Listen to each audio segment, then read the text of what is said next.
Assalamualaikum warahmatullahi wabarakatuh. Waalaikumsalam warahmatullahi wabarakatuh. Bismillahirrahmanirrahim. Alhamdulillahirabbil alamin wa bihi nasta'inu ala umurid dunya waddin. Wa sallallahu ala sayyidil anbiya'i wal mursalin wa ala alihi wa sahbihi ajma'in. Amma ba'du, Pak Yai Tuhin, saha Mas Doni lan lintu-lintunipun. Wekdal kados sampun mancing monggo sareng-sareng kita Ika kanthi waosan surat Al-Fatihah. Ya diniyah sholihah. Al-Fatihah. A'udzu billahi minasyaitonir rajim. Bismillahirrahmanirrahim. Alhamdulillahirabbil alamin arrahmanir rahim maliki yaumiddin. Iyyaka na'budu wa iyyaka nasta'in ihdinas siratal mustaqim. Siratal ladzina an'amta 'alaihim ghairil maghdubi 'alaihim waladdallin. Rabbighfirli wa liwalidayya amin ya rabbal alamin. Setelah kita baca tahmid selawat, kita bukakan di surah bacaan Quran Al-Fatihah dengan juga menanti teman-teman yang belum hadir. Kira-kira ada kendala apa? Suaranya sakit mlebet nggih? Bisa, Mbak. Oh, alhamdulillah. Nggih, nuwun Pak Yai Haji Maftuhin Atib kersa paring dawuh kita menika kanthi irah-irahan berlatih sadar Allah dengan pikir nafas. Iya, seperti nasihat-nasihat Pak Pur bahwa kita hendaknya kalau sudah belajar pikir nafas senantiasa mampu mengendalikan diri dengan latihan-latihan yang praktis agar bisa memasukkan kesadaran di dalam semua segi dan aspek kehidupan kita. Teknik-teknik banyak yang diajarkan Pak Pur agar kita senantiasa bisa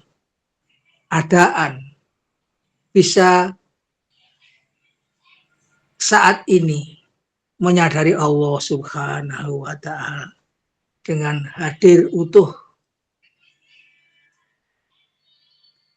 di hadapannya dengan melalui latihan-latihan singkat seperti patrap, seperti momentum-momentum. Yang penting adalah bagaimana kita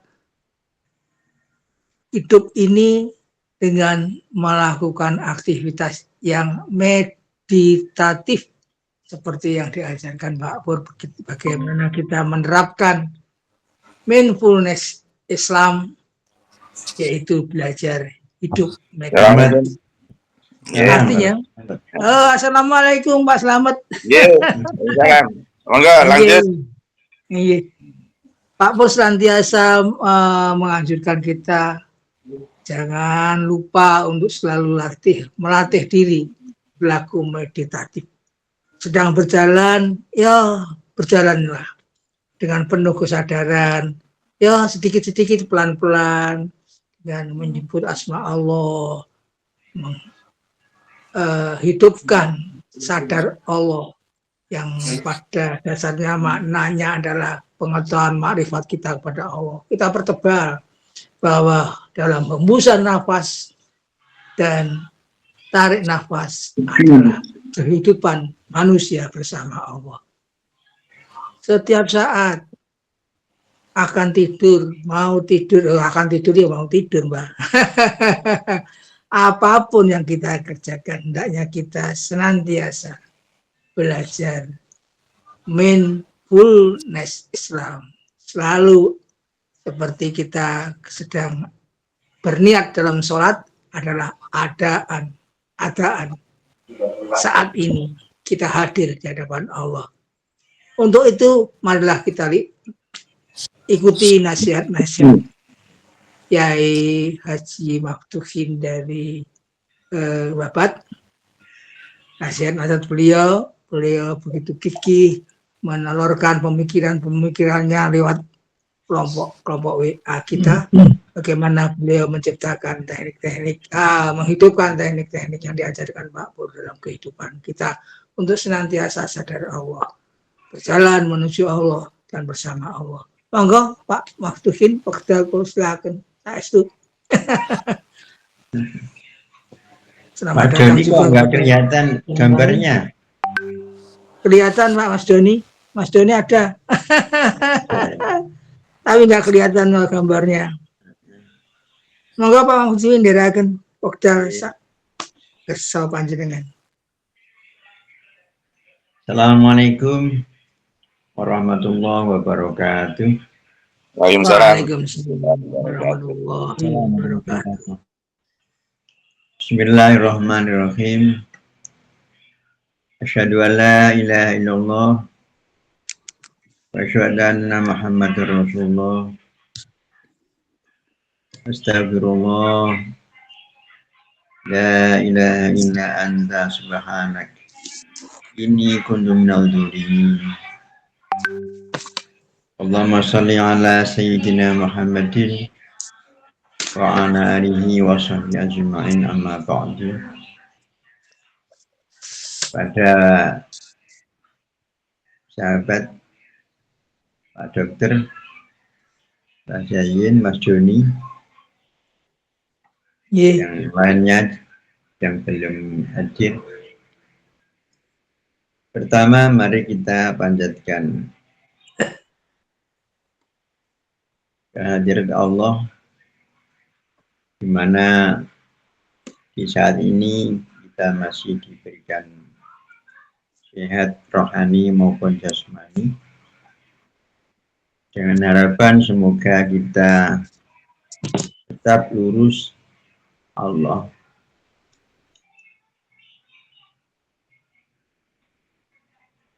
Dua kalinya sholawat salam kita sanjungkan kepada beliau, pimpinan umat. Semoga dengan bimbingan beliau kita tetap tertuntun jalan Shirathul Mustaqim, lurus Allah. Para sahabat sekalian, sesuai dengan tema yang diambilkan oleh Mbah Zain, kalau langsung ditodong Pak Slamet kula niki Pak Dokter. Biasanya tanya temanya apa Pak Sufyan, biasanya tanya langsung ditodong. Tidak apa-apa,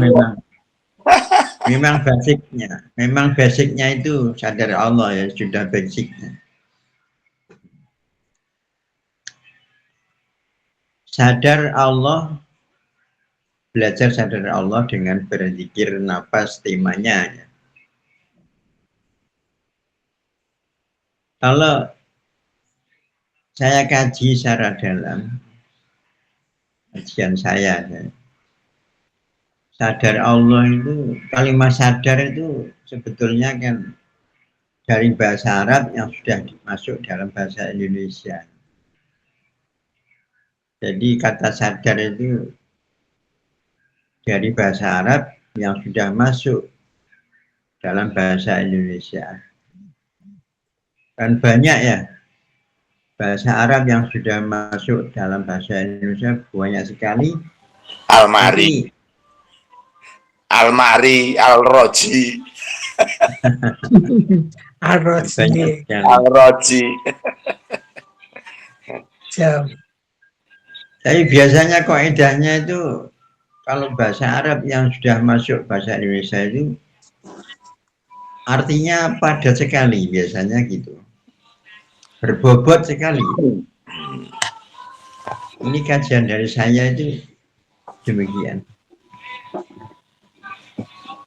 Lalu sadar Allah, Maksudnya itu sadar itu bahasa Arabnya kan sodrun dodo ya, dada. Sodrun dodo. Nah, bahasa Indonesia sadar Allah. Anehnya kalimat sadar itu setiap kata yang dihubungkan dengan kalimat sadar itu sangat positif ya. Tiap kata yang dihubungkan dengan sadar itu menuju ke arah positif. Contohnya sadar berlalu lintas, sadar prokes, sadar hukum, lebih-lebih sadar Allah. Nah, itu.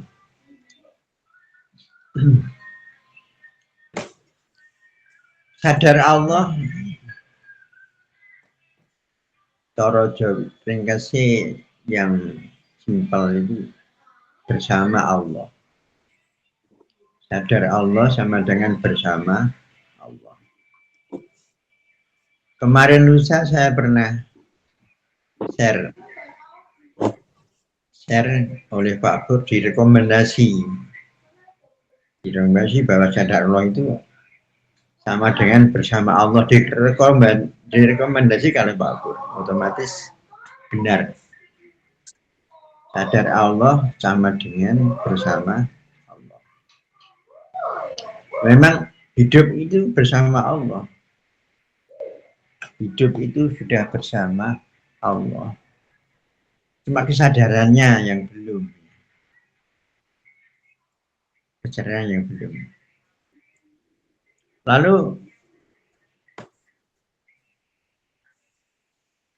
sadar Allah yang dimaksud di sini itu menurut kajian dari saya itu di samping hidup bersama Allah, unsur yang ada di jasad kita. Saya pernah membaca buku Mindfulness karya Pak Pur sendiri itu. Kan manusia tersusun dari 3 unsur ya. Jasad, roh, dan jiwa. 3 unsur tadi dibagi 2. Yang satu unsur jasad, yang satu unsur Allah. Yang satu unsur jasad yaitu mulai ujung rambut sampai telapak kaki yang terbuat dari tanah. Terus yang kedua itu roh dan jiwa itu unsur dari Allah. Nah, untuk menyekat kedua itu agar lebih kita pahami itu unsur yang dari Allah itu tidak bersosok.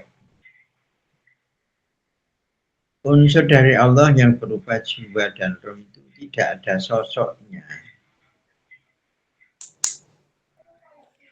Tidak dapat dilihat dengan panca indera. Maksudnya lain dengan unsur yang dari tanah yang berupa jasad itu kelihatan sekali. Terus yang lebih menakjubkan unsur dari Allah yang tidak kasat mata itu yang berperan powerful untuk mengatur gerakan manusia. Jadi tanpa unsur dari Allah yang tidak kelihatan, yang tidak ada sosoknya itu tubuh itu nggak bisa apa-apa. Kalau kita perdalam lebih dalam lagi itu, kalau unsur dari Allah yang tidak bersosok, yang bisa berperan penuh pada jasad, itu manusia bila menjalankan perintah Allah, manusia bila menjalankan perintah Allah bekerja maupun beribadah, otomatis yang bekerja ya unsur dari Allah, jiwa dan ruh tadi. Ini perlu diulang-ulang, repetisi, biasanya itu sadar. Jadi perlu diketahui bahwa kita sholat, kita bekerja, kita berpuasa, itu yang disuruh, yang diwajibkan, yang unsur dari Allah tadi, berupa ruh dan jiwa. Soalnya apa? Soalnya kehidupan manusia yang berupa jasad itu tanpa roh dan jiwa ya nggak bisa hidup. Sekali lagi, yang ditugasi oleh Allah menjalankan kewajiban itu jasad cuma sarana aja, sarana saja. Pada hakikatnya yang menjadi mempunyai kewajiban ya ruh dan jiwa tadi. Jasad sebagai sarana.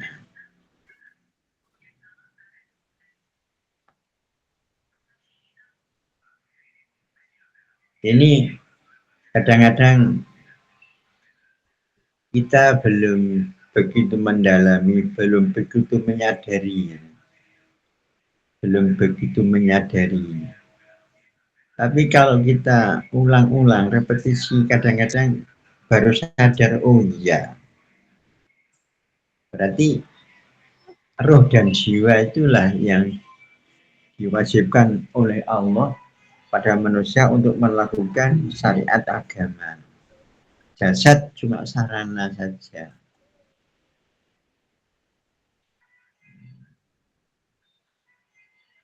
Para sahabat sekalian yang saya muliakan. Jadi sekali lagi, dalam hadis Rasul mengatakan, taraktu fikum amroini lantan dilu malam tamassaku bihima. Rasul mengatakan bahwa saya meninggal dua perkara. Kalian tidak akan sesat selama berpegang teguh dengan kedua perkara tadi, yaitu hadis dan Quran. Hadis dan Quran.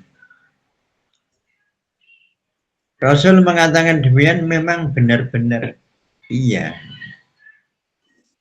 Cuman kita itu kurang mendalami bahwa yang diperintahkan Allah dan Rasul kepada kita itu kadang-kadang cuma sebatas lesan.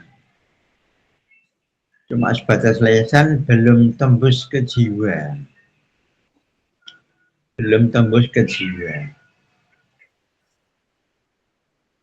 Ini berperan pentingnya, sangat berperan bahwa jiwa dan roh itu yang melakukan kewajiban dari Allah, bukan jasad sebagai sarana. Seperti hanya contohnya orang membaca sholawat itu di bank-bank, istilahnya itu dijanjikan atau besok diharapkan mendapat syafaat dari Rasul. Orang yang membaca sholawat itu besok di akhirat akan mendapatkan syafaat Rasul. Itu dalam kaidah sebagian kitab ulama mengatakan mendapatkan syafaat dari Rasul itu kalau bacanya sholawat sampai tembus ke jiwa atau hati, yang menjadikan mahabbah pada Rasul.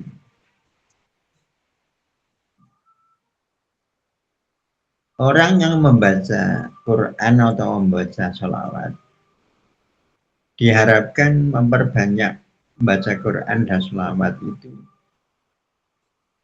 mendapat syafaat dari Rasul dan menambah ketakwaan pada Allah. Kalau memang baca Quran sholawat itu tembus ke jiwa.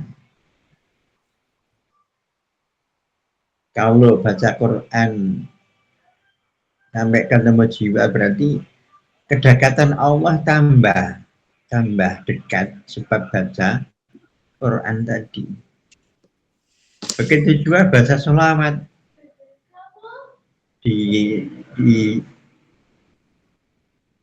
diharapkan mendapat syafaat Rasul itu kalau bacanya itu sampai tembus ke jiwa sehingga menimbulkan mahabbah. Tahu nggak regenerasi sel kulit melambat setiap tahun? Baru Pond's Age Miracle Serum dengan inovasi anti-aging Hexyl Retinol. Mungkin menstimulasi regenerasi kulit hingga 10 kali. Kulit tampak muda menyeluruh dalam 3 hari. Orang itu Pond's kalau Skin sudah Institute Miracle mahabbah Sampai. pada sesuatu itu luar biasa pengorbanannya.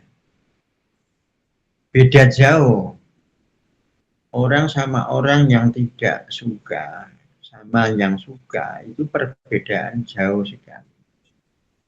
Jadi kehidupan itu lebih berbobot suka. Makanya zaman sekarang itu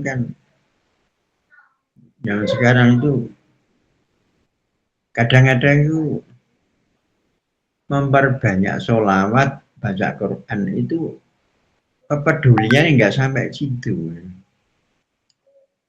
Berarti kalau belum tembus ke jiwa mahabbah, jadi masih perjalanan. Perlu diperbanyak lagi. Saya ingat Solo Gus Dur ya. Solo Gus Dur itu syariat itu menggiring ke hakikat itu Gus Dur. Solo Gus Dur itu kalau saya nyimpulkan itu syariat digiring untuk hakikat. Ya, sebagian saya cuplik ya.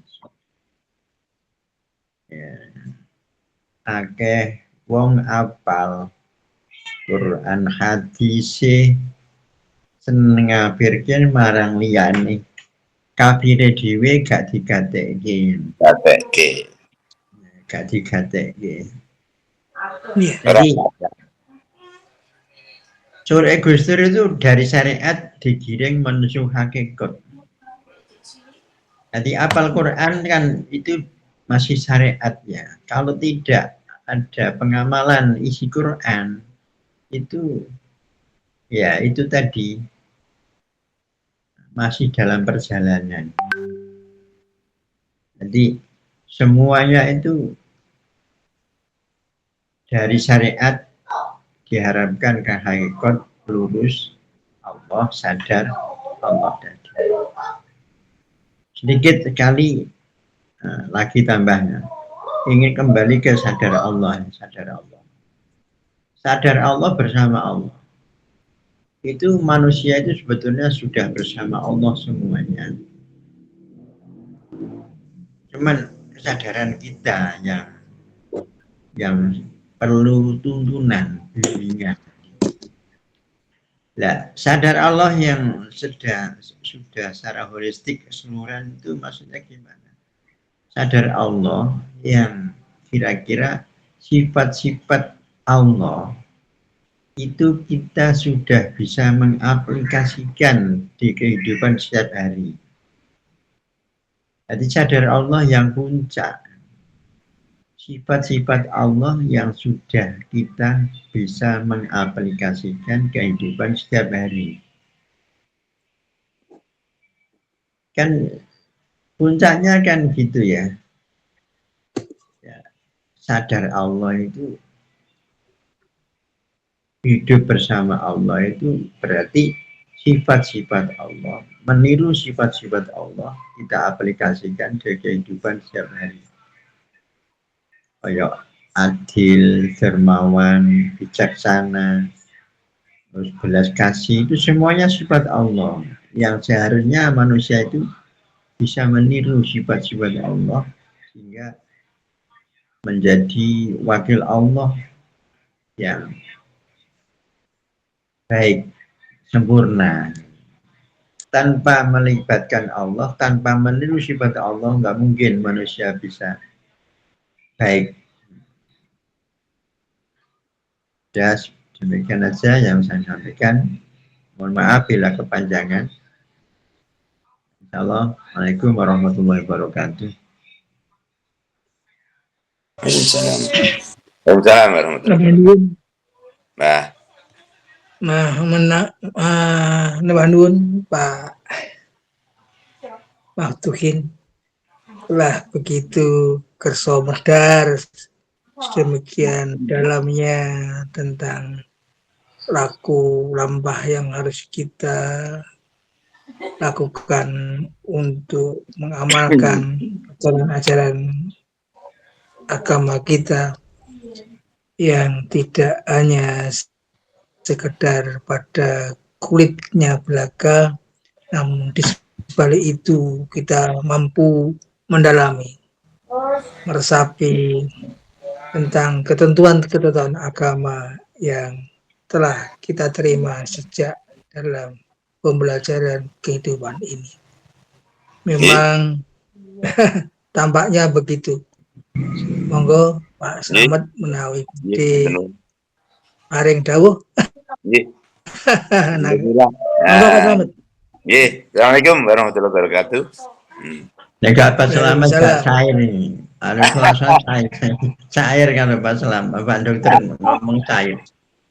Alhamdulillah Pak Maftuhin, Mbak Zazin, teman-teman yang lain ini Pak Joka ini hadir. Alhamdulillah Pak Joka. Kebetulan Pak Maftuhin ini di musola di masjid yang biasa saya ngaji. Itu kan saya minta itu memang karena Lirboyo ngaji kitab kuning gitu. Nah kemarin tuh ngaji kitab kuningnya kan Nasoibul Ibad. Nasoibul Ibad nih. Lah kemarin membahas makalah yang ke-36. Nah, ini disampaikan oleh Lukman Hakim. Nah, itu memang itu tadi Pak Tukin, memang manusia itu memang terdiri dari sepertiga. Sepertiga yang pertama itu adalah ruh, sepertiga yang kedua itu adalah jiwa, sepertiga yang terakhir itu adalah jasad. Ruh itu urusan Allah. Yang kita bisa berusaha untuk mengelola itu adalah ego kita itu di jiwa kita itu. Oleh karena itu dalam DNSA ini memang yang diudak-udak ya memang jiwa kita ini, supaya jiwa kita itu sadar Allah. Sedangkan sepertiga yang lainnya itu bagiannya setan. Yang menguasai itu setan. Itu memang jasad. Jadi direken ngoten, ruh itu prerogatifnya Allah. Kalau jiwa itu menentukan amal pribadi manusia, karakter manusia itu ya jiwa itu. Pusatnya itu tadi penyan ngendika tidak berbentuk. Tapi ngilmu itu kelakone ya kanthi laku. Lakune sapa?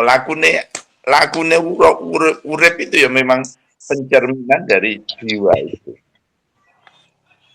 Lah kalau jasad itu bagiannya zat, bagiannya singkat. Jadi biayanya mahal tapi itu bagiannya zat itu. Kalau sudah ada ruh dan jiwa. Jadi ini yang kita bahas di NSA itu memang selalu menyangkut tiga hal itu. Dan mohon maaf, saya barusan mendapatkan ilmunya dari dokter yang menempuh gelar S3-nya itu dengan mempelajari pengaruh Al-Quran yang dibaca. Loh ternyata sel kanker, kuman, itu kalau dibacakan Al-Quran itu berhenti. berhenti. Perhatian koyok ngrungokne gitu, berhenti prosesnya. Jadi sel kanker yang kuanas itu yang ini nanti dibacakan kan menang. Kuman yang membelah diri, yang marakno infeksi dan sebagainya, dibacakan Quran diem.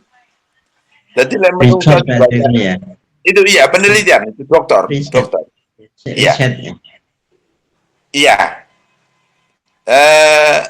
Jadi lek menungso lek dibacakan Al-Qur'an kok ora diem.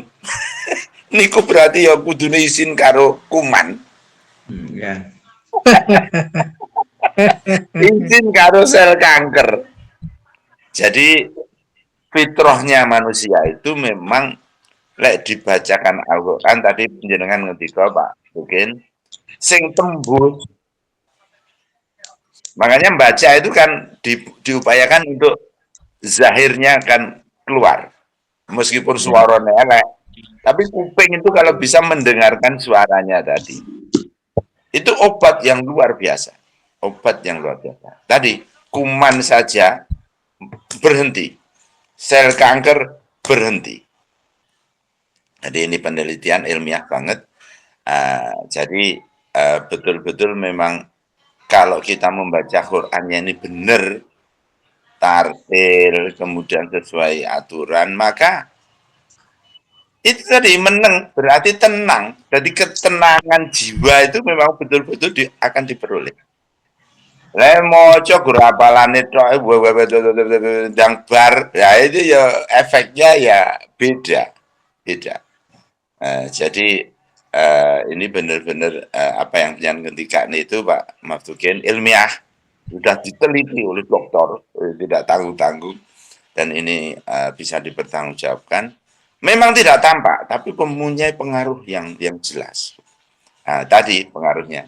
Ruh itu urusan Allah, dan ruh itu sudah mepet dengan Allah. Jiwa, inilah urusan kita itu di jiwa itu, yang diudak-udak, dikelola itu ya jiwa itu yang bisa munggah medune itu ya, itu makanya harus sadar Allah itu tadi. Terus jasad. Nah jasad ini bagian set itu. Larang regane, tapi ya mau bagian set, bagian sindap. Ini Lukman Hakim yang menyampaikan. Terima kasih untuk memperkaya saja, dan saya salut dengan pengkajiannya Pak Maftukin yang itu tadi sadar disebut apa? Dada. Sodron. Nek sodron juga meneh. Sodron itu beda. Kentirnya kalau ini sodron, jadi apa? Sadar. Arabnya itu. Ya.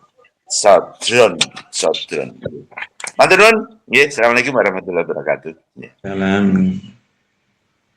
Demikian dari Pak Dr. Slamet menyuntik pengetahuan kita, menggelitik untuk bisa lebih melihat ke dalam. Sebenarnya yang sedang kita pelajari adalah bagaimana melihat secara holistik, whole, luar, dalam yang kita sedang rasakan adalah kesadaran. Kesadaran itu kalau Mas Doni dulu menyusun pengertian dasar adalah ma'rifatullah yang dibahasa Indonesiakan. Untuk tidak jera kita memperdalam ilmu dalam pengetahuan ma'rifat, diindahkan dengan ma'rifat sadar. Kenal Allah itu adalah sadar. Allah itu adalah ma'rifatullah. Di DNSA ya lebih populerkan ringan, tidak begitu mumet. Namun perjalanannya memang itu, bahwa mencapai ma'rifat Allah adalah puncaknya manifestasi Allah ada di dalam diri manusia. Monggo Mas Joko wonten dawuh untuk memperkaya pengkajian kita. Monggo Pak Joko. Suwi rata ketemu aku. Assalamualaikum warahmatullahi wabarakatuh. Waalaikumsalam wabarakatuh. Kula namung urun rembug sekedhik. Mas, kesadaran menurut san lan pengalaman kula. Ingkang tasih cetek niki. Terus mekaten. Kados ingkang dibahas mau oleh Pak Mahfudin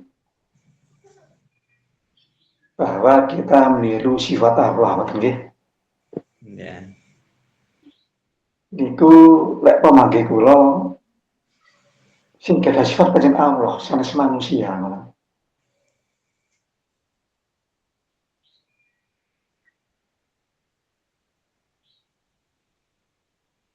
Misalnya mengatur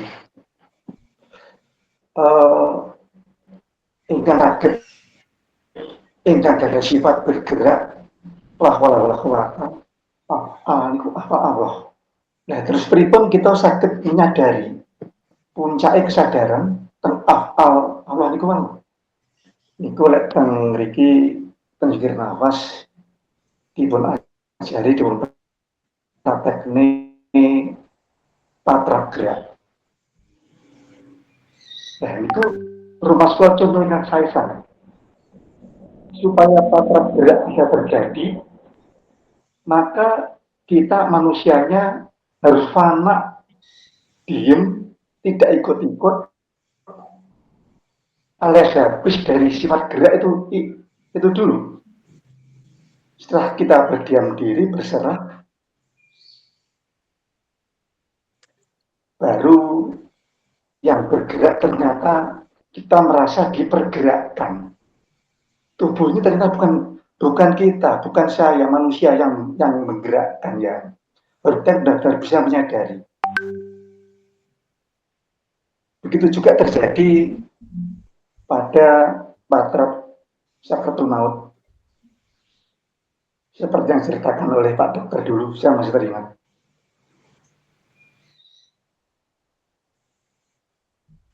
Ketika kita sudah seolah dimatikan, kita sudah fana dari penglihatan, pendengaran, perkataan, dan lain-lain.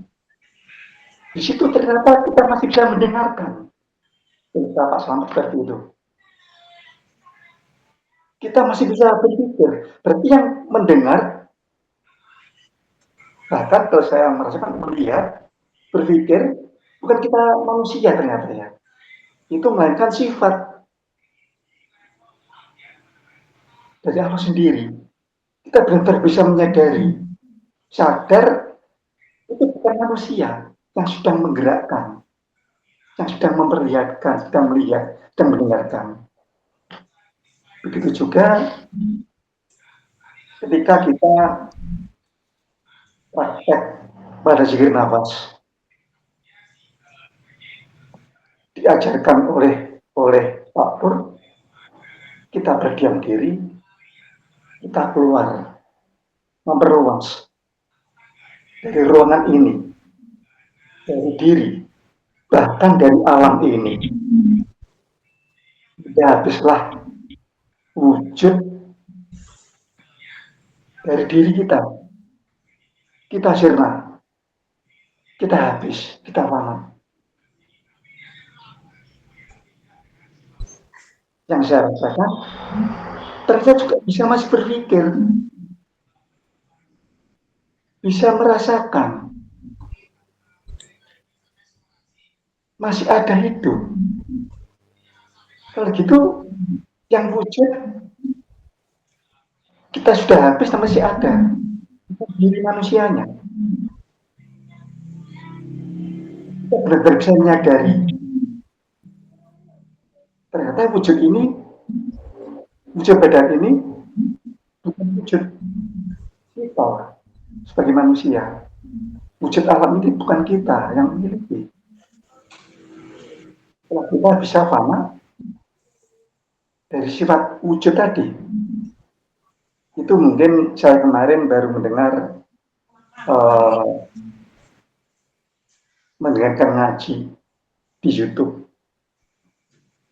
Itu ada bahasan yang sangat menarik sekali yang ada hubungan dengan ini. Di situ dikatakan hubungannya dengan tauhid.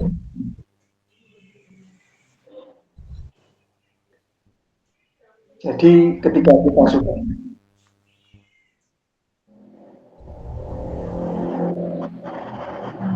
bisa memfahami dari pergerakan, ternyata yang menggerakkan itu hanya satu, lafal kuwata di Allah sendiri. Itu kita menjurus ke tauhid Allah arahnya. Ketika kita sudah tidak fana dari melihat, mendengar, ketika dimatikan tadi, pada saat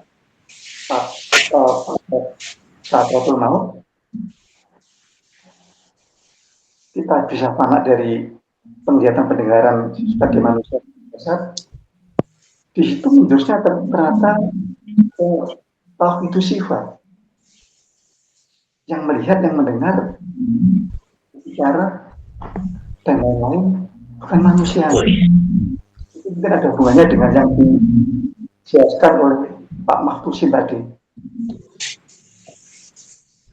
Begitu juga dengan ketika kita sedang habis waktu kita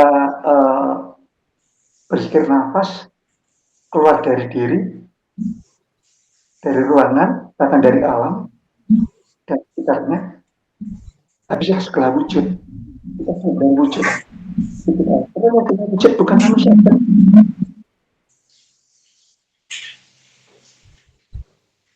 Itu arahnya ke wujud hanya Allah ternyata. Maaf, saya mungkin tidak pandai. Hanya sekelumit yang saya rasakan, yang saya tahu, yang saya dengar, yang saya alami. Mohon saran dan petunjuknya jika ada kesalahan dan ditambahi jika ada kekurangan. Terima kasih, monggo Pak, berlanjut.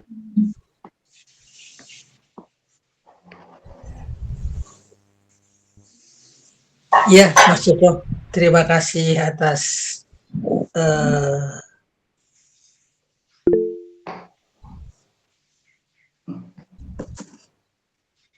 apa yang disampaikan tentang pengalaman beliau untuk bisa memahami bahwa sadar Allah adalah memanifestasikan, mengeluarkan sifat-sifat Allah untuk kita terapkan dalam kehidupan sehari-hari, dalam arti bahwa Allah lah yang menciptakan kita untuk mahayu ayuning bahawono. Kita adalah khalifatullah, wakil Allah, untuk lebih menyatakan indahnya dunia, kehidupan dunia ini lebih indah dengan keberadaan kita sebagai wakil Allah. Seperti digambarkan oleh Gusti Kanjeng Nabi Muhammad SAW, bahkan bukan sholat, kebajikan itu. Kebajikan ialah ketika orang sadar untuk menyisihkan duri di tengah jalan untuk keselamatan orang lain. Bahwa bukan surga yang akan didapatkan dengan ibadah yang tekun, tapi oleh orang yang maksiat pekerjaannya, namun karena hatinya luluh rasa kasih sayangnya kepada binatang ketika melihat anjing yang haus, ia hatinya tergugah untuk mengambilkan air Keselamatan kehidupan anjing menjadi dari kehausan adalah surga balasannya. Itulah keindahan-keindahan sadar Allah yang digambarkan oleh baginda Rasulullah Shallallahu Alaihi Wasallam sebagai pegangan kita. Monggo Pak Maftuhin nasihat-nasihat yang lain dari Mbak Dokter. Sebetulnya siapa lagi yang di belakangnya Mas Doni?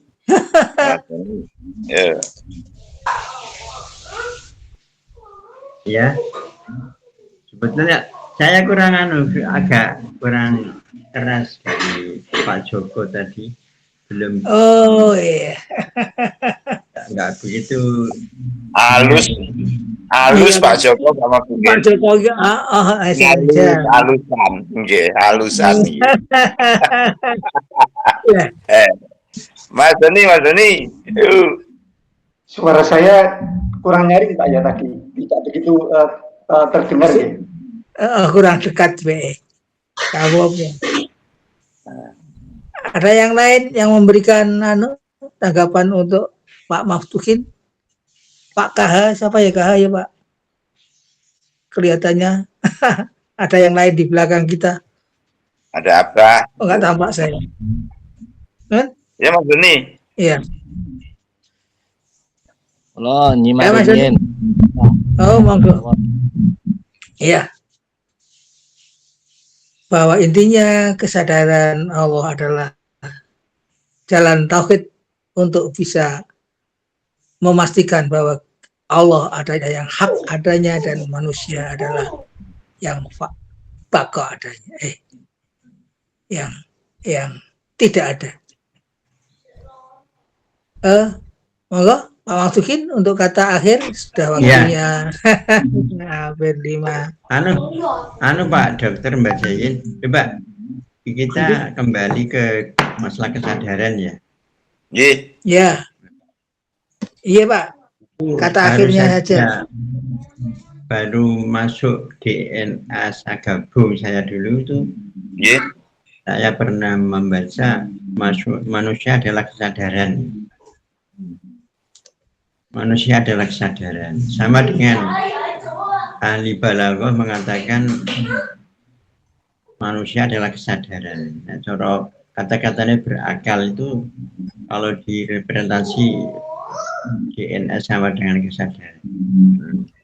Ada manusia, bentuk manusia yang kesadaran yaitu orang yang gila.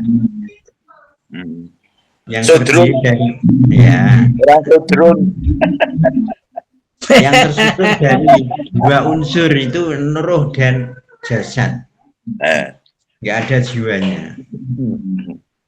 Jadi berhubung nggak ada kesadaran jiwanya, dia tidak dibekali untuk melakukan syariat agama. Bentuknya manusia, tapi belum punya kesadaran, berarti belum diwajibkan melakukan syariat agama. Nah, begitu sudah ada kesadaran terus berperan. Wudhu, kalau nggak kesadaran, nggak jadi wudhunya. Sholat nggak kesadaran, nggak jadi sholatnya. Jadi kesadaran selalu berperan penuh, powerful bagi orang yang dekat sama Allah itu. Perannya kesadaran powerful. Jadi berangkat dari awal itu kalau manusia yang tidak punya kesadaran orang gila, tapi begitu sudah punya kesadaran harus kita manfaat dengan powerful.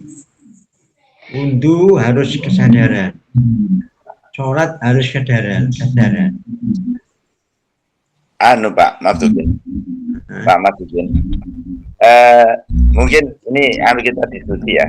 Jadi memang dalam ilmu kedokteran jiwa itu memang manusia itu untuk mengetahui jiwanya itu sehat atau tidak, itu dia orientasinya benar atau tidak. Orientasi terhadap dirinya, orientasi terhadap orang lain, orientasi terhadap alam sekitarnya, orientasi terhadap waktu, orientasi terhadap tempat. Nah, kita yang kita bicarakan lebih tinggi lagi, orientasi manusia itu terhadap Allah. Nah, ini kesadaran yang tertinggi. Kesadaran yang tertinggi. Yang sedang kita pelajari ini adalah kesadaran yang tertinggi. Kesadarannya. Begitu Pak Masukin. Jadi manusia itu lakot kolaknal insani fi aksani takwim. Iya, memang sesempurnanya ciptaan itu adalah manusia. Karena di fungsi kesadaran ini memangnya. Sehingga orientasinya benar dia. Nah, kalau orang yang gangguan jiwa, orientasinya tidak benar. Itu ceritanya begitu. Ya.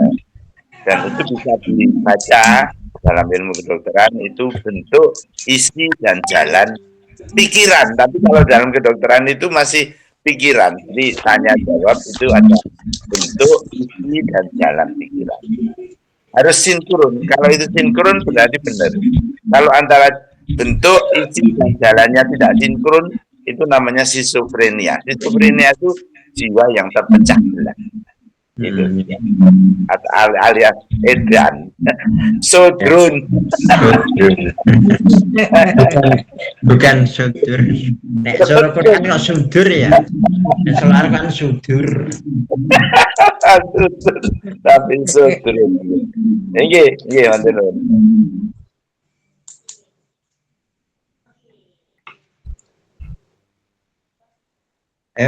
Pak Joko lagi, Pak Joko tambah Pak Joko.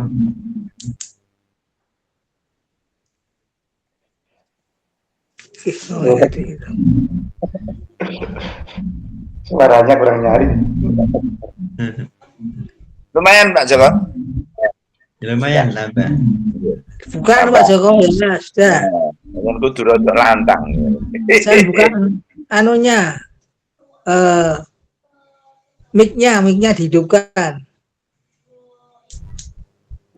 Nggih. Tapi kalau ulangi gede nggih. Oh, pun gede. Puncak kesadaran kula itu hubungannya jelasaken maktujin. Terus kita sendiri itu dicontohkan untuk kita menyadari pergerakan ini hanya tidak ada daya upaya Allah di dalam patra kita harus berdiam dulu. Tidak ada menggerakkan jasad, tidak menggerakkan badan. Setelah kita fana dari pergerakan, baru kita bisa merasakan, ya ternyata kita hanya dipergerakkan.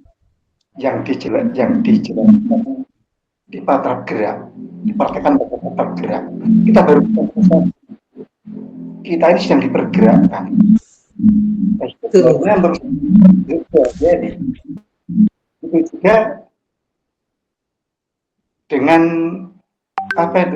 penglihatan, pendengaran, perkataan itu terjadi ketika kita belajar di Patrap Sakratul Maut. Ketika diri kita sudah off, sudah fana dari penglihatan, pendengaran karena dimatikan, ternyata di situ seperti yang diceritakan Pak Slamet dulu, masih bisa mendengarkan. Ya, bisa mendengarkan. Masih bisa melihat mungkin. Saya pernah ngalami. Itu kita padahal sudah dimatikan. Berarti siapa yang mendengarkan? Kalau yang melihatnya tidak, Pak. Tertidur itu. Tertidur tapi mendengarkan. Ya. Jadi itu sebenarnya kita menyadari yang melihat, yang mendengar, yang berpikir itu bukan kita sebagai manusianya, itu sifat dari Allah sendiri. Itu jika dihubungkan dengan keterangan dari Pak Mahdudin tadi.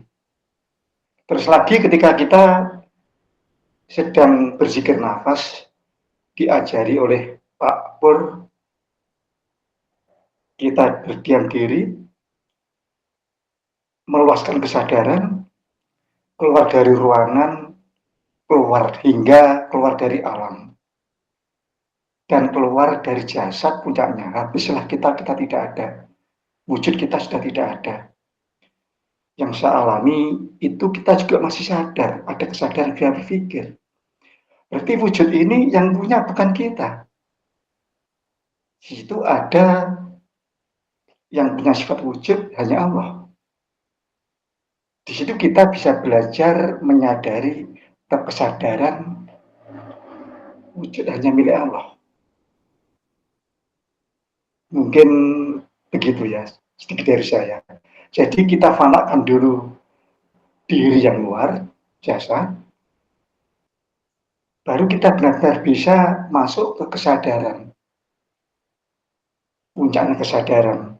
Seperti pada patrat gerak, patrat runaut, ataupun waktu kita berzikir nafas hingga berhabis dari semua yang ada, tidak ada wujud jasad juga tidak ada.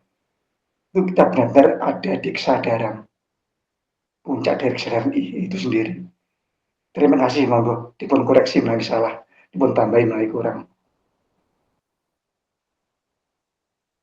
Monggo, Pak.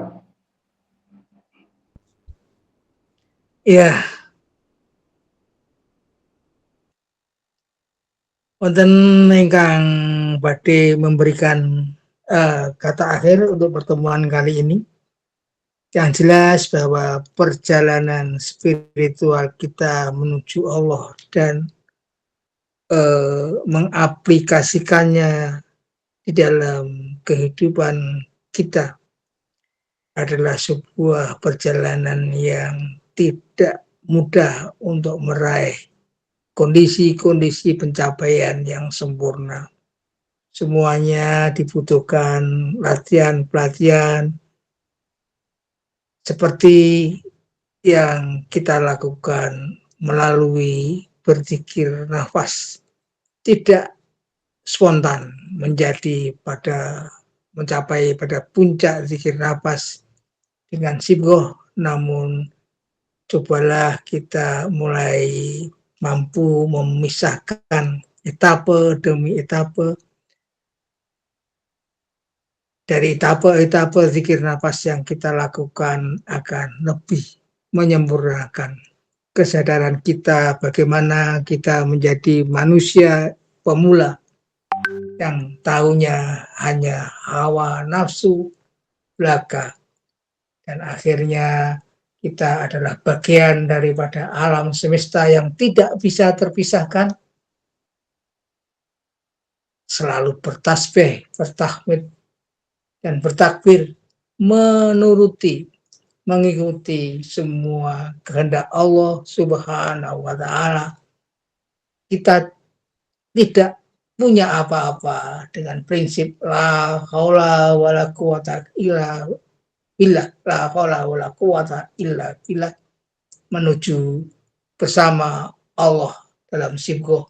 Apapun yang kita kerjakan adalah anugerah Allah semata-mata untuk meraih kebahagiaan dunia dan akhirat atas perintah-perintah dan petunjuk Allah Subhanahu wa Ta'ala. Untuk ini, karena waktu sudah sampai, mudah-mudahan pertemuan-pertemuan yang akan datang kita akan lebih sempurna lagi meraih pengalaman-pengalaman spiritual melalui zikir nafas sadar Allah yang sudah kita dapatkan selama ini. Panjenengan semua dinanti pertemuan besok di tanggal 31 Agustus dan 1 September, pertemuan di Kumbang siapa yang bersama saya nanti ikut kereta